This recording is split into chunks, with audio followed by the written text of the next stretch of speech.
welcome back to this week's Wedding Wednesday. In last week's video, I was talking about all of the things I have accomplished since my first engagement wedding planning update that I filmed on July 14th. Now it's a week later and I may or may not have booked anything, you know, in the time frame, but it's still the same day. I just wanted to chop this video into two because that first one was getting really long and I don't want to bore you with wedding details for too much time. But today I'm just going to talk about some cool things like bridal swag and bridal perks and whatever it is that you want to call it that I have discovered since I've gotten engaged. Last about mid-August, early August, I went to the Georgia Bridal Show. I know that they do a lot of them. They do them in Charleston. There's a lot of southern ones. I'm sure there's some in every single state. I went to a bridal show. So let me grab these. Yeah, it was really interesting. At the time of the bridal show, I had the venue and I had my ceremony location already picked out. I didn't have a planner. I didn't have anything like that yet. So I was just going to get ideas. I didn't really have any design ideas either. And yeah, that show, this was a smaller show. I know there's one coming up like in September too. Well, it is September when you're watching this, but I know there's one coming up this weekend. Yep. I think another one. I don't know if I'm gonna go, but we'll get to that later in the video. So yeah, you get to see a lot of new vendors. You get a ton of these bags. Like this is from Publix. Publix actually does wedding cakes, which I really didn't know about, but this bag is like the cutest thing ever. So you can carry your groceries. It says congratulations and it's a cake, a flower cake right here.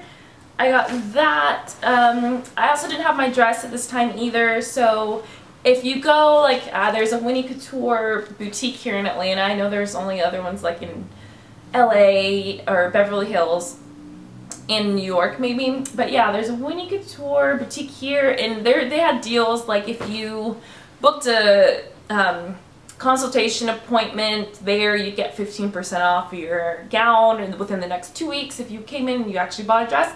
I actually found my dress the day before I was supposed to go into Winnie Couture to try on dresses, so I didn't actually get to go in there, but they're really cute, and this is a really cute bag. They also had a bunch of like tuck stuff. You see this, like savvy bride, you know, savvy formal wear.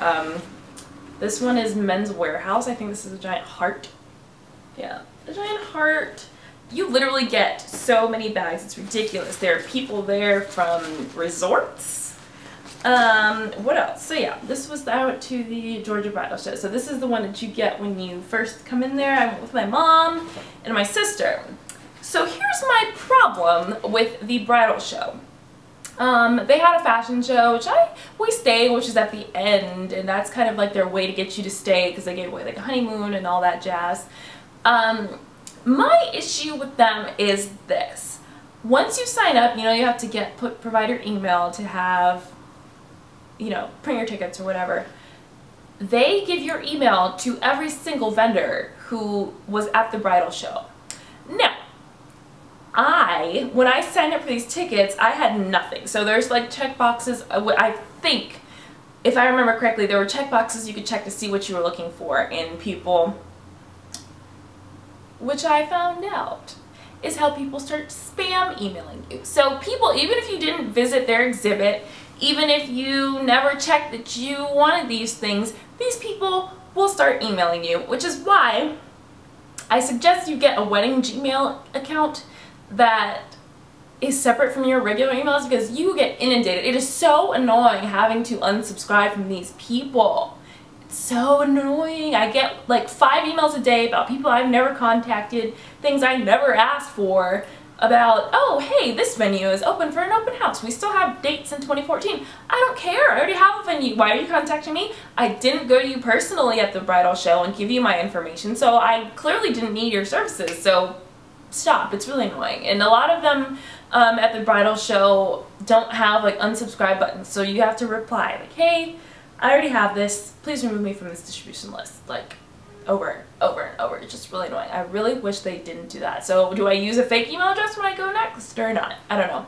That's a heads up. Nobody told me that when I went there, so yeah. What else did I find? Oh, the 2 photographers that I was debating against, and hopefully by the time this video is up on my channel I will have picked one. They were also there as well, so I got to meet them in person, and I set up consultations with them, and we met them like a week later, and we vibed with them, and we picked one. What else did I get from that? Yeah, I didn't really get too much. I already have an idea of what I want my wedding to look like in my mind, and I really thought that this show was going to have a lot more like table landscapes and things that I can get ideas from, like decor ideas, but it was mostly just vendors just kind of exhibiting cakes. There were some cakes, there was some food, yeah. But yeah, what you find now, a lot of your venues, so a lot of the venues I'm looking at here in Atlanta, some of them, a good number of some of the popular ones are owned by the same like entertainment group. So what you'll find at these places is that they have their list of approved vendors. And if you decide to deviate from that list, there's usually like $1,000 penalty to bring in a different vendor that they have not already vetted and approved and gotten their insurance or whatever. So going to bridal shows, you know, looking for catering and stuff like that, I really wasn't, because I'm restricted to this list and I don't want to spend any extra money that I don't have to spend, so I'm just going to stick to, you know, the approved vendors. So that's something to consider about venues. I did not know that before I got engaged.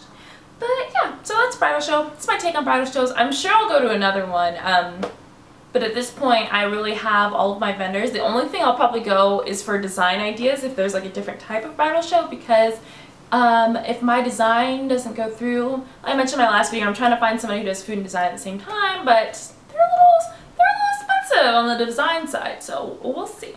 But anyway, I think this is most of the stuff and is my address here. So yes, you know I love my subscription boxes, and it's been forever since I featured one on my channel because of the move, and really because now I'm getting married, I need to save money. I can't be buying all this makeup and all the subscription boxes anymore.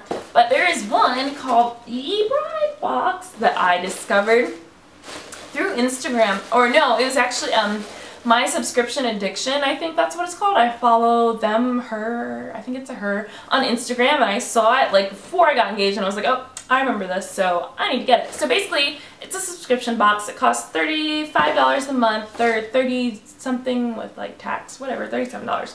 And it sends you stuff like, you know, based on your wedding date. So, you know, there's somewhere, here it is. This is the Summer Swag box. So this is the August box, and I got this, and in here it has a wedding stationery checklist, and the window is like blocking out. What if I do that? There you go. And it basically has before the big day, 10 to 12 months before, which is in the time frame I'm in now. And when you sign up for this, they ask you a bunch of questions about your wedding. They ask you how many people are in your bridal party, what are your colors, what do you still need done, what do you still need help with, and all of that. So they're really thorough with these boxes, which I really love. And this is something from April Lynn Designs, and she does invitations, and you get $125 off a custom wedding invitation suite. And this is all the way until New Year's Eve of next year, which is awesome because I heard those are super expensive. And she also included a little blank card, and you can't really see it, but it says "For my love" on our wedding day, just to write little sweet notes. And this has little April Lynn Designs on the back, just as a sample for her. I think that's really awesome. Like the small stuff like stationery, I haven't even begun to wrap my mind around it, so I'm really thankful that they included that in here. This is from the Overwhelmed Bride. I've been on that website before, and this is just a little pointer that says "Don't break her bank," and it's just talking about your bridesmaids and everything and expectations. And it also includes like a little breakdown of what you should expect to pay as a bridesmaid. I've mentioned it before. One of my best friends is getting married next May, and I'll be bridesmaid in her wedding, and she'll also be bridesmaid in my wedding. So yeah, this has like total is $920. You should expect to spend $150 on hair and makeup and $200 on the dress, and you know, all that stuff. So yeah, I think that's really cool. That's just a really good, you know, breakdown. That's probably a little accurate now that I'm looking at it. Weddings are so expensive. My gosh, you guys, it's so crazy. So that's from them. There is this, I'm dying over this color, by the way, and this is a Big 5 Free nail polish from Lauren B Beauty, Beverly Hills. This is your something blue for the month. I'm dying. I need to paint my nails. Clearly, I have nothing on them, but I love this. It's so pretty. Yeah, this is from Burlap. Oh, I threw it on the floor. Sorry. Burlap and something. I'll leave the link down below. But yeah, this is a little favor idea. It's just a little cute chalkboard. It's got a little burlap flower. You can write a little message to your guests, like escort cards or something like that. So that's cute. I've seen this a lot on Pinterest, and I'm kind of excited that I have these. And these are those little bottom of shoe decals. This one says, you can see on my computer, this one says I do, and this one says me too. And that's so cute. Like, I see people put these on each of their shoes, and then your future husband will have me too. Is it backwards? Yeah, whatever. It will have me too on his shoes too. So that's just a really cute picture before you actually get married. Now this is softening up, but it melted. Like I said, it was like 100 degrees here last week. And this is from Crave Me. This is key lime pie, whipped edible body candy. Because, you know, you're getting married, girl. You can get nasty, but only if you're married. No, save it for the honeymoon. What else is in here? Oh, here's the envelope to that. Oh, and here is the cutest little part. This is the little thing like for your honeymoon. This is a shirt that says wifey, and it's got a little diamond on the eye, and I think it's really cute. I really don't like that term wifey, but on your honeymoon, you know, on the plane, like, that's just really cute. Instead of the traditional Mr. and Mrs., you know, matching stuff. So that t-shirt is in there. Yeah, they ask you your t-shirt size too, so I guess throughout the year they'll send you like t-shirts and stuff like that. I think it's so cute. I'm like obsessed with stuff that I never was obsessed before, like a wifey t-shirt. And I have a thing that says fiance, kind of like spelled like Beyonce but with an F, that I got from Spencer's. I just love it. It's just so cheesy and I'm just obsessed. But anyway, that's my update for Wedding Wednesday. I hope you enjoyed this video. Give it a thumbs up if you like these Wedding Wednesday videos, and I will see you in my next beauty video. Until then, bye!